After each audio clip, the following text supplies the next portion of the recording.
Hey, can I get back again? Well, I'll read an article about Capcom's president uh, about the prices of the games being too low, and then I'll share my thoughts about the whole market of game prices.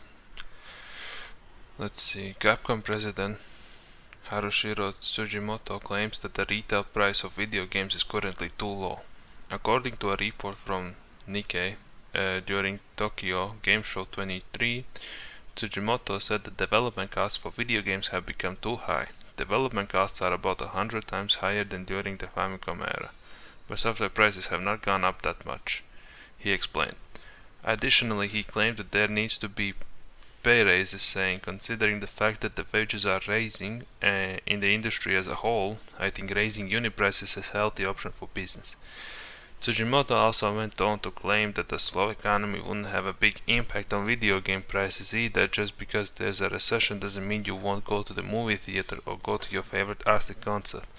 High quality games will continue to sell, he said. Yes, about that. You will stop. Unless you are irresponsible with your money. You will stop at a certain price point. Because with the current inflation going on and everything else, there are a lot of people who just cannot afford it. They're barely scraping by as is.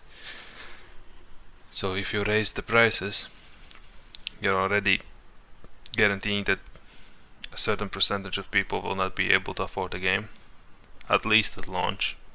They might save up and get it later, but we all know how crazy you all are on launch sales.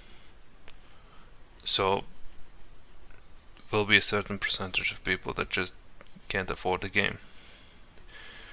I know people who stopped going to movie theaters, let's say, just because the expenses got higher. They just simply can't choose a movie theater when they need to put food on the table. Now, I agree with the statement still that it's gonna sell no matter what. Of course it's gonna sell. It's entertainment. People want entertainment. Games are fun to play, and as long as they are, it's gonna sell. Is it gonna sell a lot? Probably. Will it sell as much as it could have? Probably not if you raise prices. I mean, the current price range, the 70-80 bucks, is already kinda of sometimes an issue, considering that most games don't even have a demo or anything, and if you buy the game day one, then you also risk the fact that you cannot per se refund on something like the PS5. So there's just 70-80 bucks wasted. And honestly, if before it was 50-60 bucks and I would just get a game whenever I feel like it, then now I'm with the 70-80, I'm considering whether this game will be even worth it or not. And if they raise beyond the 70-80 bucks, then to like 90 or 100, then getting games might become a rarity to a lot of people. In some wealthier countries, maybe it's not that bad, but in some not so wealthy countries, you will have to expect the fact that you won't be able to get your games if they raise the prices to like 100 bucks per game.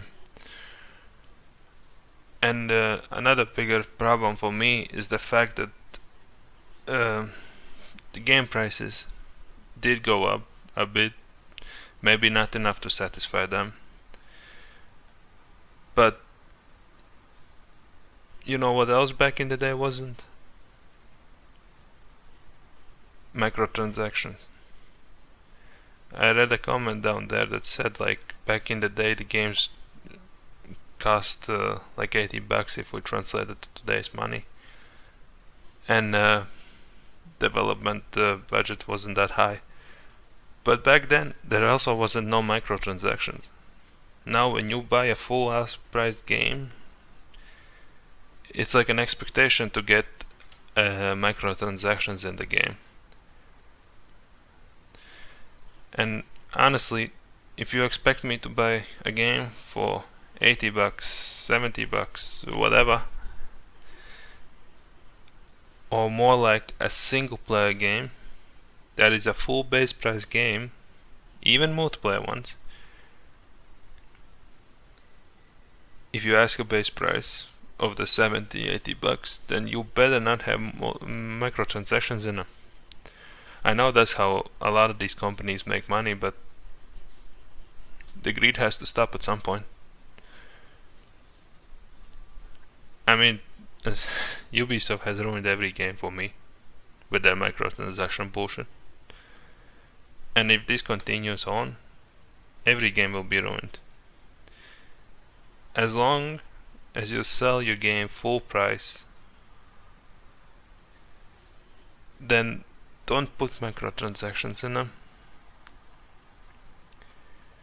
If you sell it cheaper or for free, microtransactions are fine. I mean, you have to make your money somehow.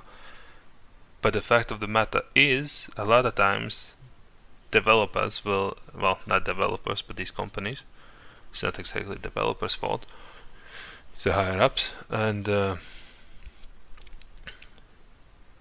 they will sell a game for $80 and still have microtransactions in the game, oftentimes boosts to the game, which is completely single player game,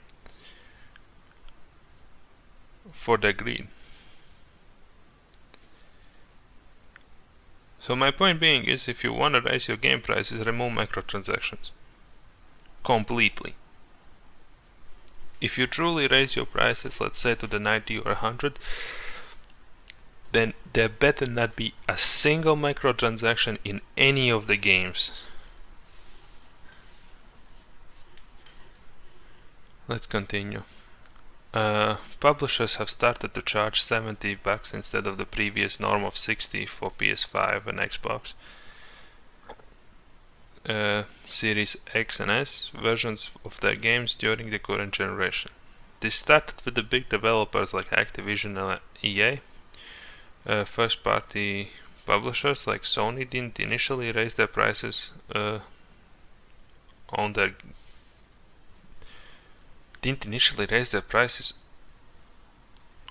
their PS5 games. That is a mistake there. Whatever.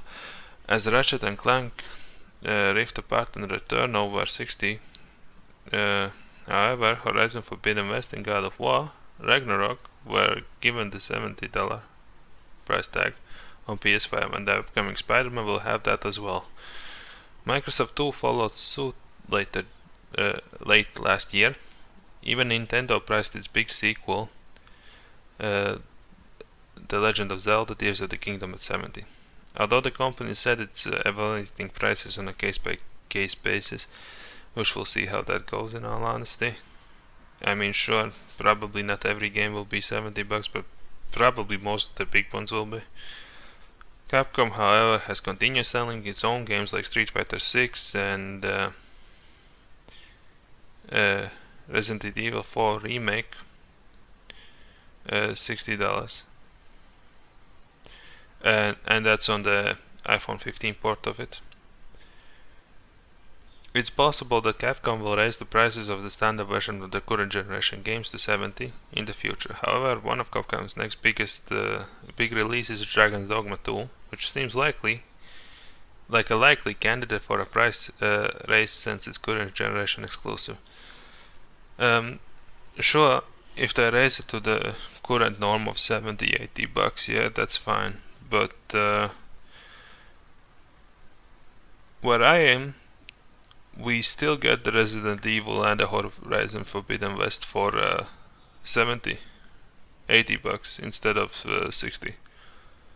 So maybe wherever these guys are in America or something, it was $60. For us, it was 60, 70, I mean 70, 80 euros when it released. So for me it wouldn't be that big of a difference, but if it's raising beyond 70 bucks to like 98, 90 and 100 euros, then it's gonna be a issue for a lot of people. But if it's just the issue of bringing it up to the other games, then yeah, then it's fine, I would say, but we'll see how it goes. And I think that would be all for me today. I'll see you guys next time.